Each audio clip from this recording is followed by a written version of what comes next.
सुस्वागतम सुस्वागतम. तुम्हा सर्वांचं आपल्या नवीन आंबट गोड तिखट अस्सल घरची चव या नवीन यूट्यूब चॅनलवर स्वागत आहे. चला मग मित्रांनो, पाहूया मस्त गरमागरम असे आंब्याचे मोदक कसे बनवायचे ते.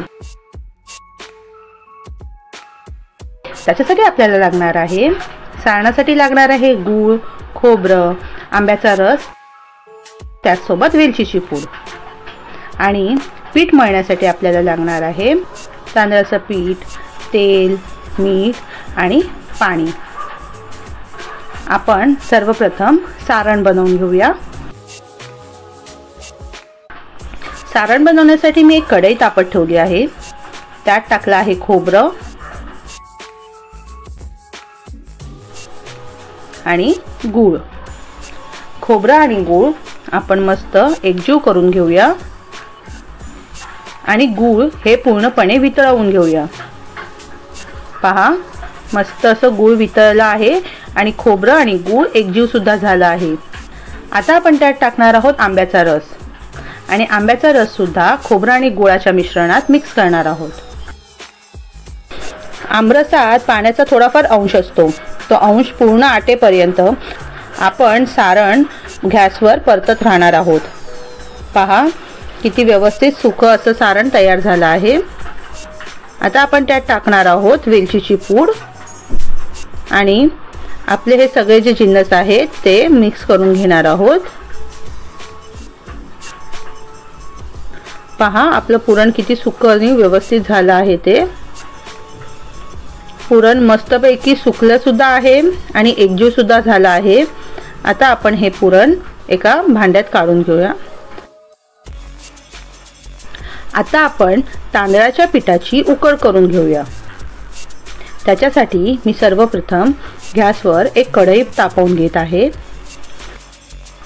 त्यात मी 2 वाट्या पाणी तापवायला घेत आहे.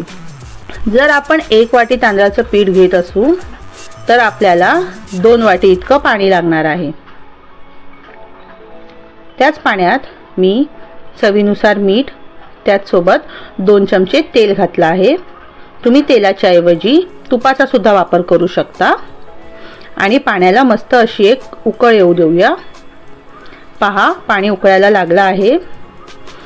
आता या 2 वाटी पाण्यात मी 1 वाटी एवढं तांदळाचं पीठ घालून घेत आहे आणि व्यवस्थित असं त्या गरम पाण्यात तांदळाचं पीठ एकजीव करून घेत आहे. तांदळाच्या पिठात पाणी लगेच असं मिक्स करून घेऊया आणि त्याच्यावर झाकण ठेवून त्याला मस्त असं व्यवस्थित 2 ते 3 मिनिटं वाफवून घेऊया. पहा, आपलं तांदळाचं पीठ तयार आहे. झाकण ठेवून थोडा वेळ पीठ मुरत ठेवूया. पहा, 5 मिनिटं मी पीठ झाकण लावून ठेवलं होतं. आता आपण आपली जी उकड आहे ती एका पसरट भांड्यात काढून घेऊया. पाण्याचा हात लावत लावत व्यवस्थित असं संपूर्ण पीठ मळून घेऊया.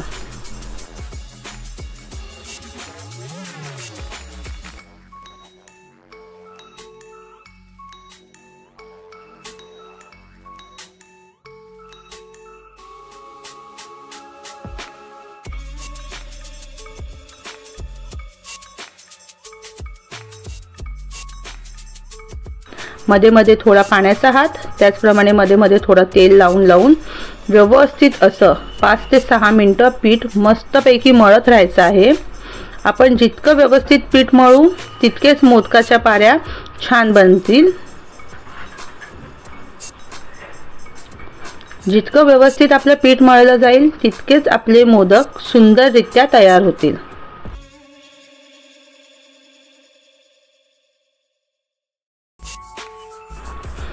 त्याच्यानंतर आपल्याला जितक्या साईजचे मोदक बनवायचे आहे त्या प्रमाणात एक पिठाचा गोळा घेऊया. त्याला हाताच्या बोटाचा त्याचसोबत अंगठाचा वापर करून मस्त असं पसरवून घेऊया आणि आपली एक छोटीशी वाटी कशी असते तसं तयार करून घेऊया. त्यात आपण सारण भरूया आणि मस्त असे आपले मोदक वळवूया. हळूहळू हलक्या हाताने आपण एक एक करून मोदक वळून घेऊया आणि तयार करूया आपले छान असे आंब्याचे मोदक.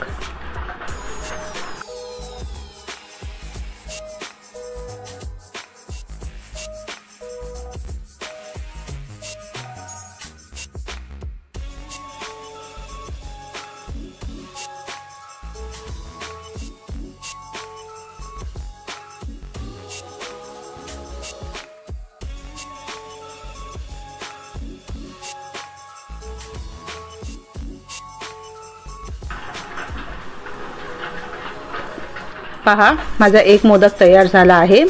तसेच आपण बाकीचे मोदक सुद्धा वळून घेऊया।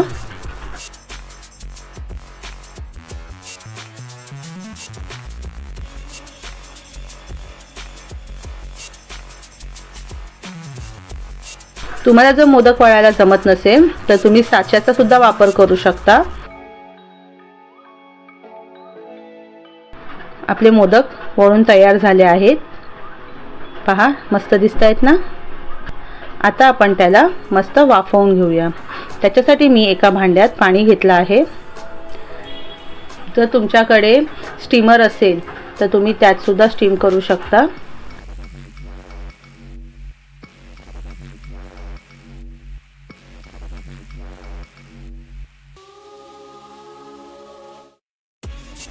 आणि त्याच्यावर वाफवण्यासाठी एक जाळीसारखं जे भांडं आहे त्याला तेलाने ग्रीस करून घेत आहे आणि आता त्यात सगळे मोदक ठेवत आहे।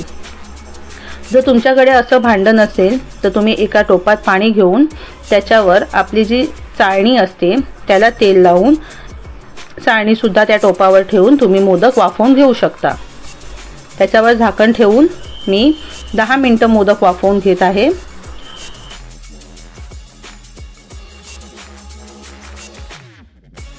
पहा, 10 मिनिटं झाली आहेत। आपले मोदक तयार आहेत। गरमागरम असे मस्त आंब्याचे उकडीचे मोदक। आता आपण थोडे ह्याला गार होऊ देऊया आणि आपण त्याला सर्व करूया।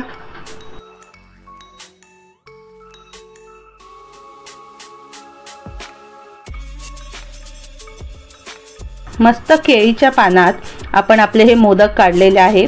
त्याच्यावर एक मी मस्त छोटीशी अशी करंजी सुद्धा केली आहे। मोदकावर छान असं तुपाची धार सोडूया। मस्त गरमागरम आंब्याचे उकडीचे मोदक नक्की करा आणि आम्हाला कळवा कसे झाले आहेत ते।